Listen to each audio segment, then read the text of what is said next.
All right, Kevin back with you for another episode of the $1 Million Relationships Podcast. And today we're here with Guy Legare. Guy, welcome. So awesome to have you on the show today.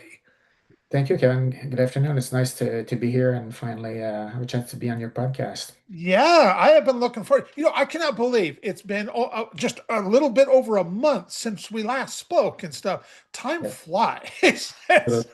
Absolutely. Yeah. And I want to start off by just giving a shout out to Ryan Dewey Smith, because Ryan was the one that introduced you and I, and what a powerful testament to the power of right relationships right there. Because when we get introduced by someone that you and I, we don't know each other, but we both have this mutual respect for Ryan. And Yeah. so when Ryan introduces us, I mean, right from the first time we spoke, Guy, I felt like I'd known you for years, because that's just how it is. Yeah. Yep. And so, Ryan, if you happen to be listening to this, thank you very much, because it's been just an absolute pleasure getting to know Guy. And heck, I'm looking forward to getting to know you more here through this conversation today. And so we'll just start. I'll just toss out a real simple, easy question to start. What do you do, Guy, and who do you serve? I'm currently the executive director for a small organization in Pennsylvania called Person Driven Clinical Solution. That's one of my role. Okay. I've been in that role since 2015. I will actually officially retire from that position at the end of June, Oh, okay. 2026. Um, but I will continue. My second role is I'm the executive leadership coach for Imperium, the company that Ryan started in 2016. Yes. Yeah, Yeah. I've Okay. worked I've worked with Ryan for 22 years. I've been working for 45, being focused on I think I've dedicated most of my work life to the idea of learning to listen. So at some point, I went back to school to become a psychologist, was trained, and started to do the work. But I was really interested in finding a role. I think it's part of my upbringing, part of how my family shaped who I am. But the idea of being helpful and making a difference in people's life is what was important to me. So Yeah. becoming a psychologist was the way at the time I thought would I could best achieve that. Okay. I've worked as a clinician. I did that for a few years. I've learned quite a bit actually in that context. That grew into becoming a consultant, which I've done for quite a while. And that's in that context that I met Ryan in 2004. So like I've known him for 22 years and I've been working with him, collaborating with him in a lot of the projects he's been involved on over the years. Wow. Wow. So how did because we all grew up, and like when I was a little kid, I wanted to be a policeman. And Yeah. and I don't know, whether you thought when you were a little kid you thought about doing the work you do today or Yeah. what, but like how did you like even get started down this path, Guy? Uh, okay, I'm going to try to keep this short. It's been an interesting journey.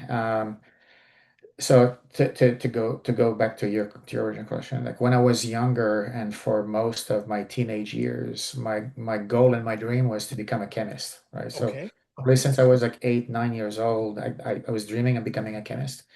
I went to college and realized that chemistry would not be as exciting as I thought it would be. Actually, it turned out to be quite boring. So I got interested in the whole thing and didn't know what I was going to do.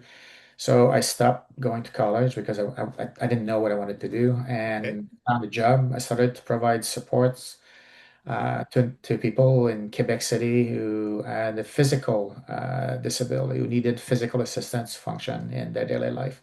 It was like kind of a direct support staff for those folks.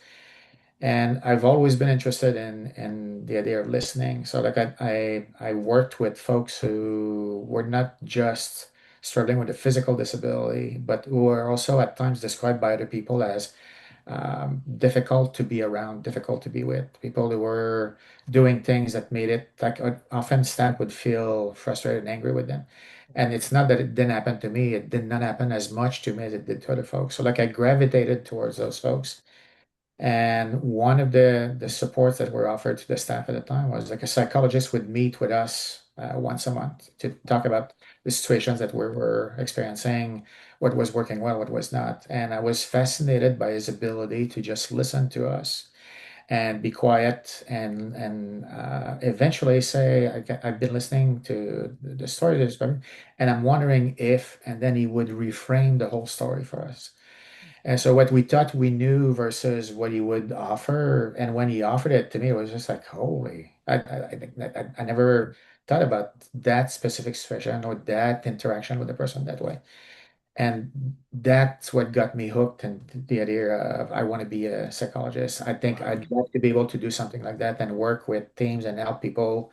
I think that way. So that's what kind of reignited my passion for school. I went back to school, I got my degree and became a psychologist. But the experience I've had in terms of wanting to be a chemist, realizing that it wouldn't be as exciting. I graduated from university. I was convinced that I would become an art therapist. That's the way I loved art, and I focused on that.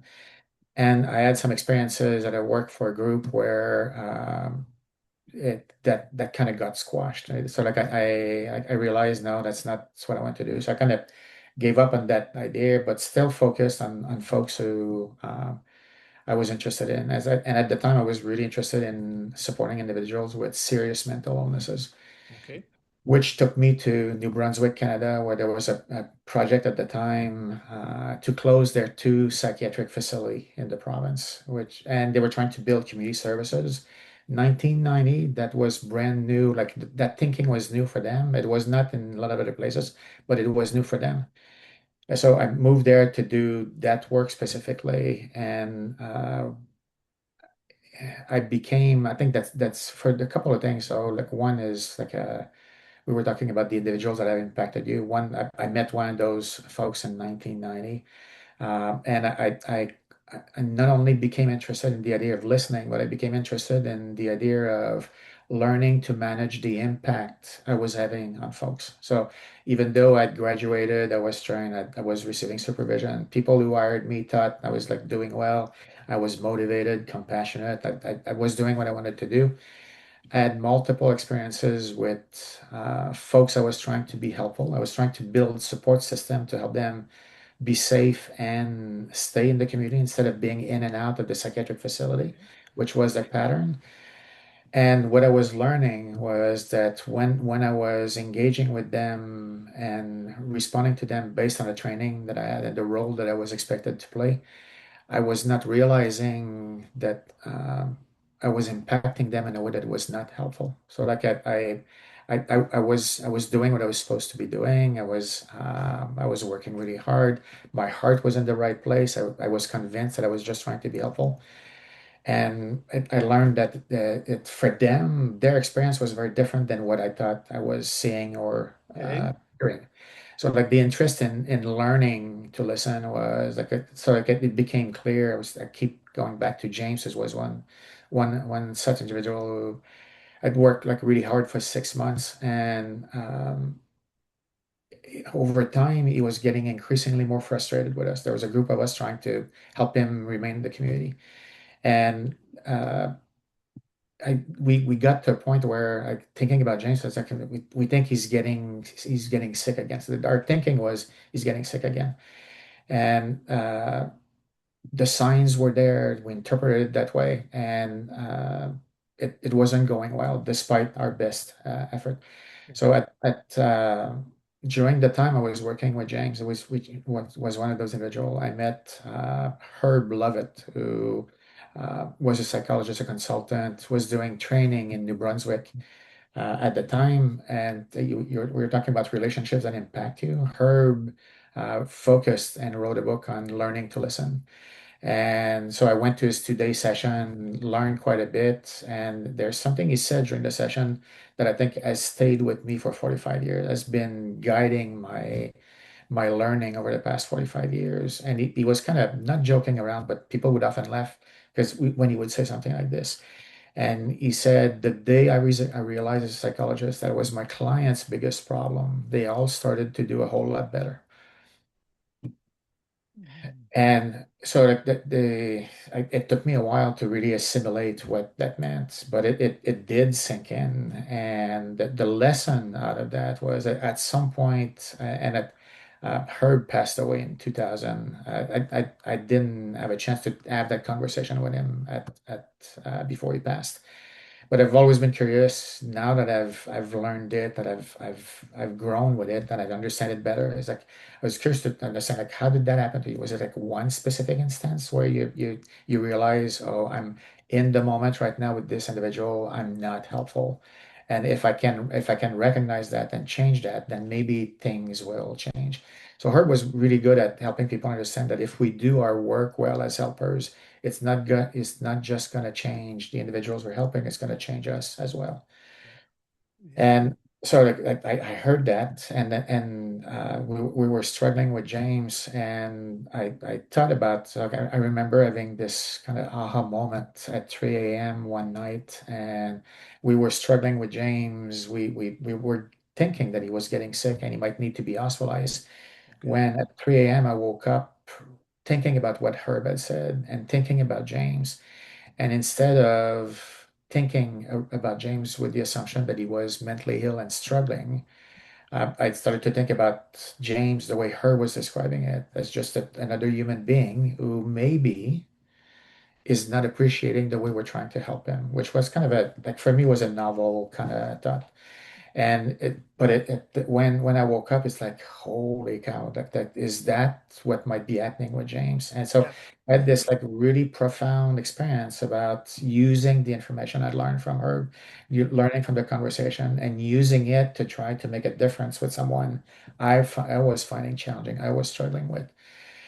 So I can't go back to sleep. I'm writing furiously on a pad of paper because it's like I'm fearful that it's like a dream. If I go back to sleep, I'm gonna wake up not remembering You're what it gonna was. lose it. Like, Yeah. so like I'm writing and writing and writing, and then I called the office at the clinic where I was working, and I said, I'm not coming in. I need to go see James and check something with him. So like I wanted to verify with him what his perspective and his experiences were and all this based on what I thought was happening and what I was learning. So I knock on his door at 8 a.m. and he wasn't expecting me. And he looks disheveled. He looks the part of someone who's not really well. I'm not sure that I looked that much better because I didn't sleep the rest of the night and I was also tired and exhausted. But so I said to him, I know you're surprised. Are you hungry? He said, yes. Do you want to grab breakfast? He said, yes. So you want to go to the kitchen corner, which was a small restaurant next to where you live? He said, yes. And so like he grabs his coat, we walk over, we sit in a booth, and I kind of tell him the story about what our experiences of trying to helping him had been the last 6 months. And I said, I don't know if it was like that for you, but we've noticed that the harder we try to do the things you're asking us to do, the more frustrated you seem to become. Right. And I said to James, I have to be honest with you. Like I've been thinking, and we've been thinking that, like you were not doing well. That maybe you were becoming sick again, and maybe you needed to be hospitalized for a while to be stabilized. And until last night, and last night at 3 a.m., I woke up all of a sudden thinking about you and wondering, right, if not that you were becoming sick, but wondering if you were just getting frustrated because we're working in ways with you to try to be helpful in ways that don't work for you. Right? So he leans back into his boot. He has a smile on his face. And he says to me, that took you long enough to figure it out. Right? 6 months, right? 6 months I've worked with this man, there's a group of 6 or 7 of us where we're trying to do this. We're listening, we're working every day. We're putting 70, 90 hours a week, like just trying to be there for him, not realizing, not understanding that unintentionally the way we did it was literally frustrating him, and he was probably trying to tell us and uh, I wasn't hearing it, and not because I didn't try. I was interested in, but the what I've learned was when he was giving me that kind of feedback, or if he was communicating this, instead of hearing him that way, because if I woke up every morning working hard and my intent was to help, there's no way I can be hurtful or frustrating him, right? So, like my belief was that we're just doing what we're supposed to be doing. Yeah. The lesson I learned from him, and probably like a group of 10 or 11 other people around the same time, where the same pattern was acting. And I kept looking at them and looking at him, thinking, what is it that I'm not doing? Or why is it so hard for me to be missing that kind of feedback from someone when for 6 months I did not see Yeah. or hear what was right in front of my nose? It should have been obvious. Yeah. And so like Herb is the one who kind of triggered that kind of process for me, changed my life. We became friends. And that led to me going to the director of the clinic at the time and saying, I'm not sure that being a psychologist in a mental health clinic, the 50-minute hour kind of role in an office is for me. Like I want to be helpful. I want to listen and help people in some ways.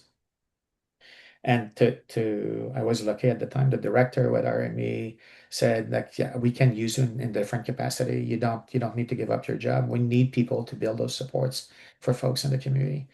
So like I had an opportunity to just continue to do the work. But like, and if like you were saying, like, did you know what you were planning to do when you were younger? I I I thought I was going to be a chemist. Then I thought I'd be a psychologist, and it became clear that no, that's not what I'm going to do. I need to do something different. And my life has been a series of events where either through people or situations, I've been. It's almost like life has taken me where I need to go to keep learning, and Yeah. I think I've been obsessed with the idea of figuring out how to recognize the impact I'm having on people in the moment, so I can avoid it as much as possible or correct it as quickly as possible. Mhm. And everything, when I was thinking about your question and the conversation we were open to have, is like everything in my life, no matter what my role is, involves the same kind of learning. I've been at it for 45 years. I'm not there. I'm still learning. It's work in progress, but it's been fascinating and interesting, just not doing anything I was planning to do. Yeah. So that initial experience that you shared where, the gentleman listened to you and then he started feeding everything that you shared back to Yeah. you that you had just shared with him. But I would imagine, did he do it with also kind of just inserting what he thought you were saying, which Yes. provided a whole different context that you hadn't thought? I mean, what was that experience like? That initial experience that just really got you started going down this path and stuff. So I think you're asking a really good question, and it's like I didn't get into it like at this point, but it's like the what occurred when I told him this, and I said to him, I'd really appreciate it if you could help me understand if that's what happened to you. And he leaned back and he said, it took you long enough to figure it out. It literally blew me away, right? So like I was tired because I didn't sleep very well. I knew that something important was happening, and the guy who you could easily think is mentally ill and psychotic became human in front of me, right? And so like I heard him and I saw him for like what he was telling me. So I thanked him. I said, "Thank you so much for letting me know. I have to tell you, I'm tired, I'm exhausted, and I need your help." Right? So like I need you to help me understand uh, if what we did was not helpful for you, what would be? Yeah. Tell me, just what would be? And he says two things. And so like that the this is what's the first one? And he says, well, is like I think it would be helpful if I had like a support person in the community to help me navigate those times when the voices are kicking in and they're telling me to hurt myself. And I said, okay. And in 1990, Kevin, like that was not an option in New Brunswick, right? We Okay. could build it, but it wasn't an option. And he was asking for, I don't need a mental health worker. I don't need the crisis line. He said to me, like, if I'm struggling today and I hear voices and I call the crisis line, which is the option, Mhm. the minute I tell them that the voices are telling me to hurt myself, they call the cops, they take me to the ER, I'm evaluated, and then I'm sent to the psychiatric facility. And then I stay there for 4, 5, 6 months before I'm discharged, right? He had a history of like 43 admissions over 25 years. For that extended period of time like that. Wow. In and out and in and out and in and Yeah. out. So he was one of the person is like if we can figure out a way to support in the community, break the pattern. And I think other places were learning that it's possible to do that. New Brunswick was just embarking on that journey at the time. And so I said, okay, that's interesting because the whole province was looking at that process. And people, depending on where you were in the province, people were looking at crisis beds, a day hospitalization center, like more psychiatrists, more mental health clinicians. He was not asking for any of those things. He was simply asking for someone I know and trust who would be available to meet with me when I need them in the community. Yeah. And I said, "Oh, that's an interesting idea." So, like, do you have a? Can you help me understand, like, what would that look like? Who that person would be? And he says that this guy Bob at the psychiatric unit where I usually go, where he spends like all that time, who has known me for a long time.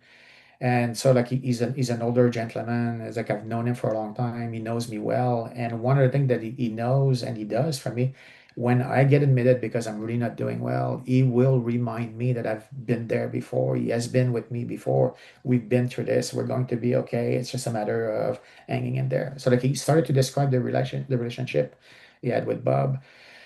And the so I says, okay, that's because the other thing, Kevin, is like the security facility was going to close. Bob was going to lose his job, or Oh, wow. Bob, Bob, if he was interested, could come and work in the community. So I said to James, I says, do you think that Bob would be interested in supporting you in the community if that was something we could make happen? And James says, yeah, I think that'd be interesting. He says, you think that would be, if he was the one providing you that service, would that help? He said, yes. And I could see that that resonated with him. Yeah. And so if we did something like this, that would not frustrate you, right? He said, no, it would not. I said, okay, then we can, that's something I can work with you and would work with others to try to make it happen. And then are you interested in us reaching out to Bob and we can go talk to him about this? Would that it be something you're interested in? He said, yes. So like we planned all of this and we did that. And eventually when Bob heard about it, he was eager to do that because it allowed him an opportunity to continue his work and what he was passionate about and spend more time with folks he knew well, but just in a different context to try to be helpful. Yeah. I said to James, okay, yeah, I'm glad that we can. So you said two things. What's the second one, right? And so like he's looking at me and he says Kentucky Fried Chicken. And I'm right, so it's like 8:15 in the morning, and like I'm exhausted, and I'm looking at him, and in my mind is like I'm thinking things like I must have missed the class in psychology that was talking about the antipsychotic properties of Kentucky Fried Chicken. It's the only way I can make any sense of what he's suggesting. And I'm looking at him and I said to him, James, I'm really exhausted. I'm really tired. I need your help again. I don't understand how that would be helpful to you. And so he looks at me and he says, it's not that complicated. It's like comfort food. So, okay, walk me through this. He says, if I had someone like Bob in the community to help me when the voices are really kicking in, I think it would be helpful if we could do it while we're having Kentucky Fried Chicken as a meal together. Wow. And I said, Wow. well, those are the two things. He said, yes. I said, all right, let's do that. And then we went towards like we went forward with this. That and the shift that was happening for me was like I was trying to think in terms of clinical terms, right? To think about treating a mental illness Yeah. or medications or the symptoms. And we were not looking for a treatment or a cure for what he was struggling with. We were looking for a way to support him. Yeah. Uh, more like in a safe way, in a meaningful way for him, and then help him function as much as he could without relying constantly on that 4, 5, or 6 month stay, almost like a twice a year for like decades. And so, like, if we could reduce that to 1 month, it would be a win. If we could, like, a quick hospitalization, still there if he needed it, we could do that, and or see where he goes. And the minute we started to focus on those things that he was driving, he was requesting, that he was enthusiastically embracing, the frustration went away. It's not that he wasn't psychotic. It's not that he wasn't struggling with the voices. It's Yep. just that the frustration with me and others went away because we stopped doing what wasn't working to just start focusing on what was. Um, we were successful in helping him. The place eventually closed down. And he was readmitted, but every time he was, the length of stay between the admission got longer. The admissions got shorter. And then we got better and better at working with him to minimize the impact it had on his life. So, like the benefit of having Bob in the community and doing those things is he would not lose his apartment or his furniture every time. He would not have to start from scratch every time he was discharged from the hospital. He could go back to where his place was. We could maintain that for him so he could continue. Yeah. Wow. James was one of multiple people with whom I had the same kind of experience. And the practice that I started to use and what I forced myself to do was to remind myself that no matter how certain I might believe I am about something that's happening, what I'm hearing, what I'm seeing, what I'm thinking, is like it's wiser for me to keep an open mind and then take the time to check with folks.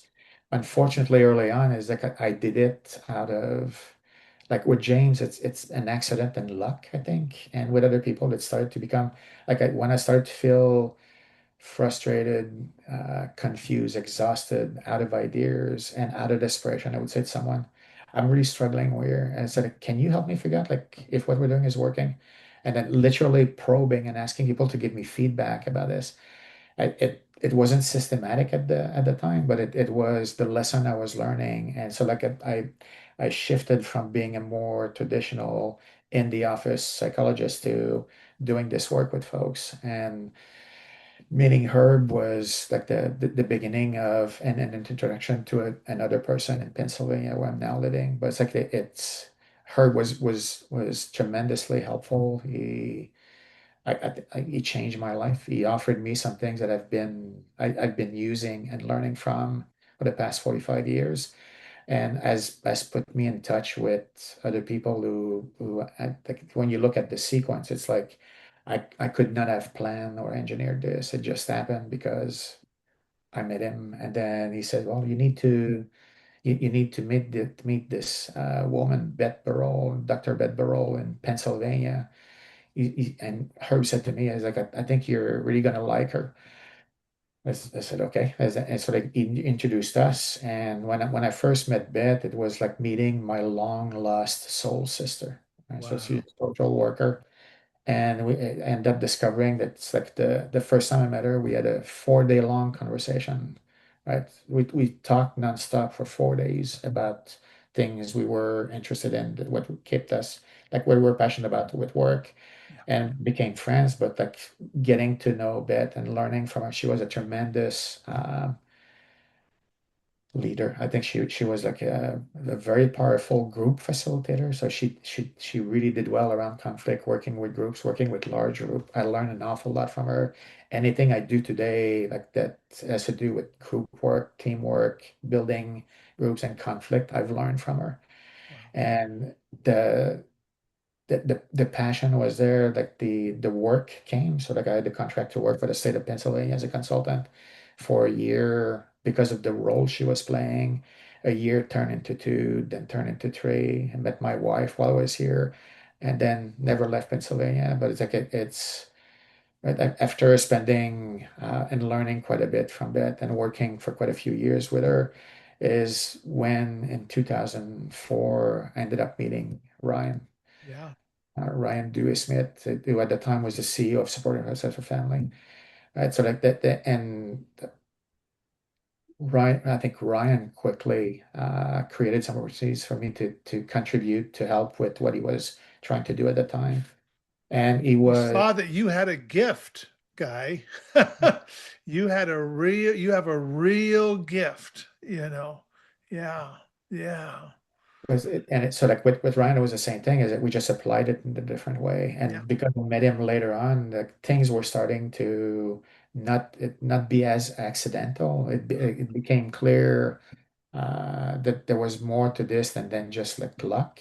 Yeah. But and at the same time, all this was happening, and over the years, like the outcome research was making it clear that feedback was a key aspect of the work. It's now an evidence-based recognized practice if you're a helper to build systematic ways to get feedback. So you verify with the individuals that you're helping that they're experiencing what you do the same way. And if they're not, then you need to change. Not they need to change. You need to change to be more helpful. And so like the 45 years of being focused on learning to listen, or like obsessed about trying to, how do I recognize the impact I'm having on people? Because we always do. Like the only way I can do that is by systematically asking for feedback. Yeah. Yeah. And that has been true. So as a clinician early on, I became person driven, meaning that people need to let me know if I'm helpful or not, right? If I'm trying to gauge if I'm a good listener, the only person who can tell me if I'm a good listener is whoever I'm Yeah. listening to. Yeah. If in my mind I'm convinced I'm a good listener and I ask the person to, I'd say, we've been at this for 30 minutes round. Do you think like I'm hearing you? And somebody says, no, you're not, or may use like even coarser language and say, no, you suck at it today. Like I didn't get up trying to be a terrible listener, Yeah. but I've learned that even with my best attempt and my best intent, sometimes I'll miss something, and that I would not know that unless I check. Yeah. I would have no idea that I missed something Yeah. unless I check. But if I ask someone and I give them that kind of power, and I see the feedback that they're giving me as a gift. It's a gift to correct what I'm doing or what I've missed. So if I think I'm with you, and in reality, when I ask you, like we're far apart, and you tell me, no, you missed this. It's like, would you mind filling me in so I can get right back where I need to be? Yeah. Right. And we can collaborate on what will be helpful. It has been a transforming experience. So like, as a clinician, I was person driven. Like when I became a consultant, I became partner driven, Mhm. because now I was working with program directors, with CEOs, with other clinicians, and like I turned out that I use the same set of practices, the same skill set, and that I had to really listen carefully. I could not make assumption. I've learned the hard way that I can't trust myself. I'm much better off. I'm much more effective if I take the time to verify, check in, and get feedback. Mhm. And so like and as I continued to grow and work on this, and I assumed I took on the role with Imperium of the executive leadership coach. um, I'm now formation driven, right? It's the same thing. It's about understanding the impact we're having right now with Imperium. It's about the executive leadership team, and we're using a leadership framework that's based on the USAF Thunderbirds, like, and the idea of like building an elite kind of thing. They have a Uh-huh. whole system that is fascinating, Yes, but they do. their ability to get within what they describe as within 1 inch of where we need to be. So you don't have to, you just focus on where your role is, and everybody else does the same, allows them to do some amazing things as flyers. The whole organization is based on the same system. And so like we're trying to use something similar. We've um, accommodated and incorporated in a way that makes sense for Imperium. But Mhm. the executive leadership is trying to work and eliminate where we have drift, where we're impacting one another in ways that we don't appreciate. And the beauty of it is like it's still the same thing. Is that you need the Thunderbirds will describe it as um, a rootless debriefing, right? Okay. A rank-free debriefing. So you need to be able to talk honestly about what you're doing. And so we're trying to do the same thing. We're trying to create conditions where the team can look at this. And it's still, even at that level, like understanding how we can impact one another when we don't mean to, and then creating condition where we can learn and correct it as quickly as possible. Yeah. Wow. So I know, that Imperium has experienced some really substantial growth. And what is, your vision for your role in this company going forward, Guy? I think it's with Ryan. It's been 22 years of trying to be helpful with him, partnering with him, collaborating with him, supporting what he's trying to build. Like he has like an incredible vision. I think he's an incredible leader. I think Imperium is an organization, as you said, that has grown tremendously. There were, I think in 2016, there were 8 organizations in one state, and right now we have like close to 30 in 21 states. Yeah.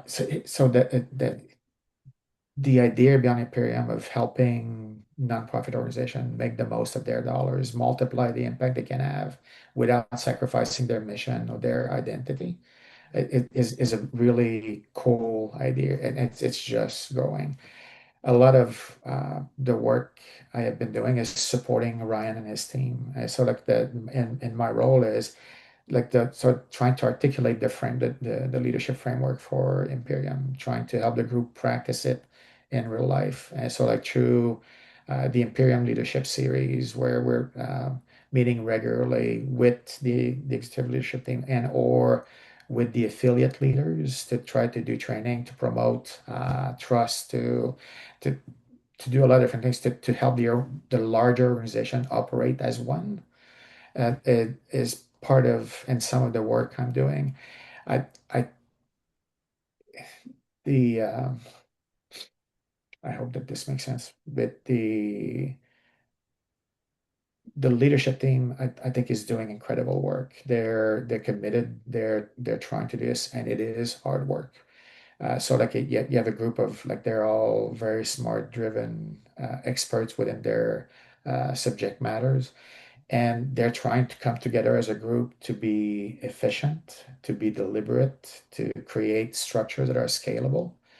To do that with like redundancy, so like you have some safeguards, um, responsiveness, accountability, and so the we everything that we do is to try to learn from what they're doing, and they're doing that. We're in the midst of doing that.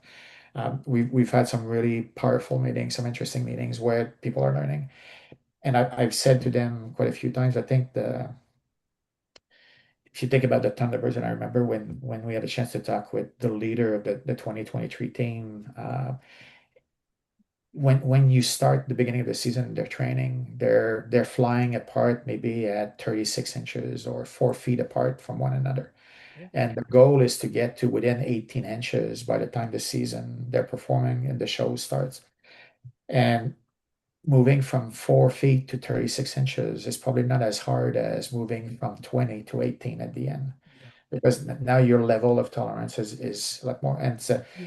and because most of the work that has to be done has to do with it's the kind of things that are very probably what made you successful as an executive in one way or the other in your previous role.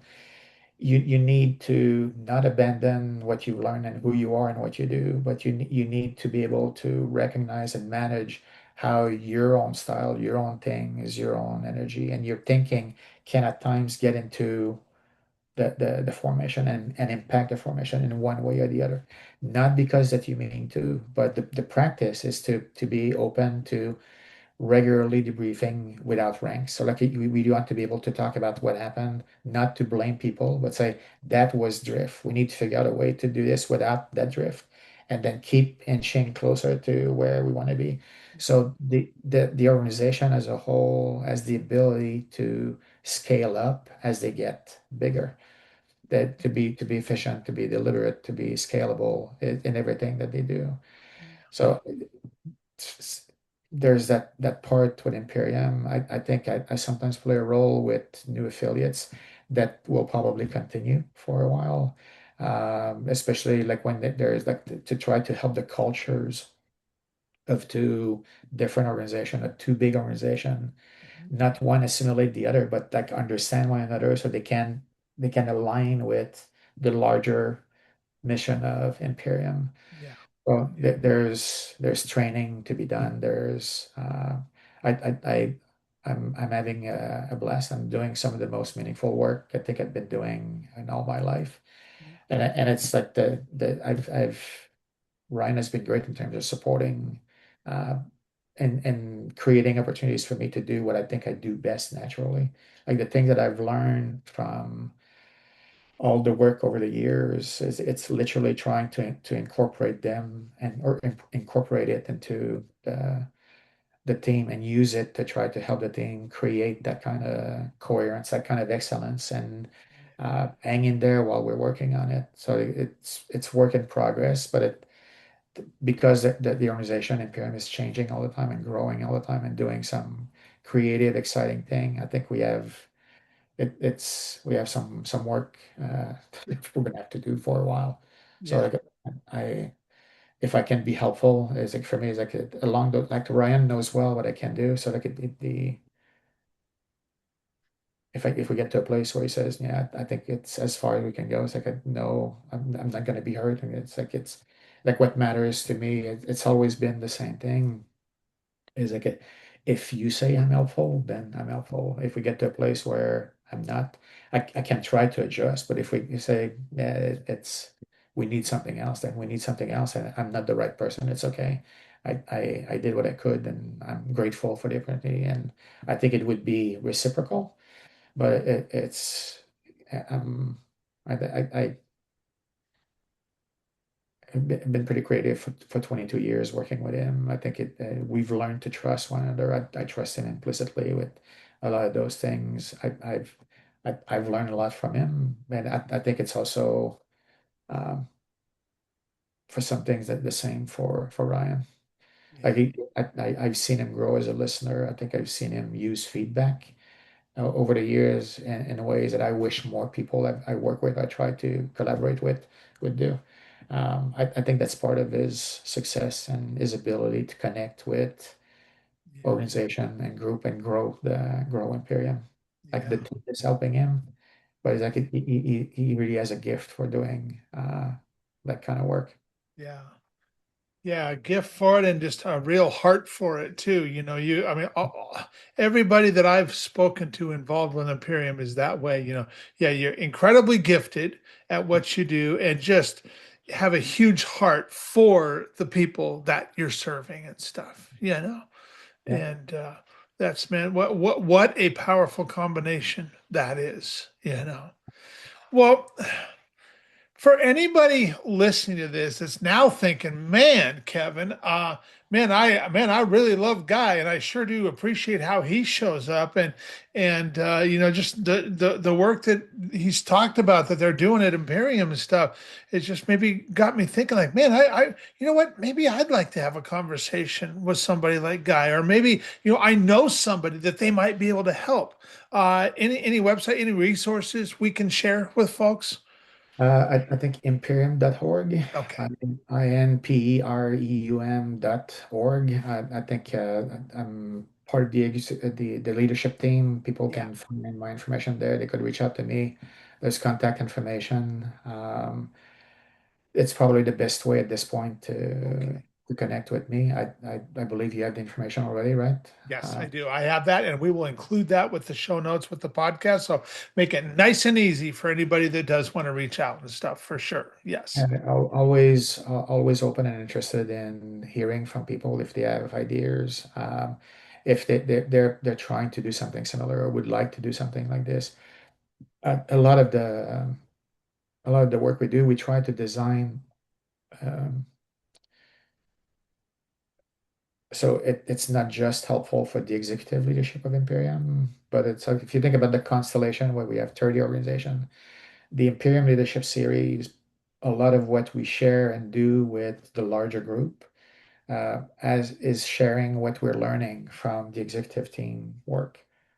right? So the processes, the leadership framework, the debriefing, when we've used the Lencioni model around the ideal team player, when we focus on psychological safety, on radical candor, like all the work we've done, we try to do it in a way so CEOs and leaders within the affiliate, if they choose to use it, can use the material, right? So the material is can be adapted quickly to someone else, but everything we do is always done for that. I think for that reason, so it's available.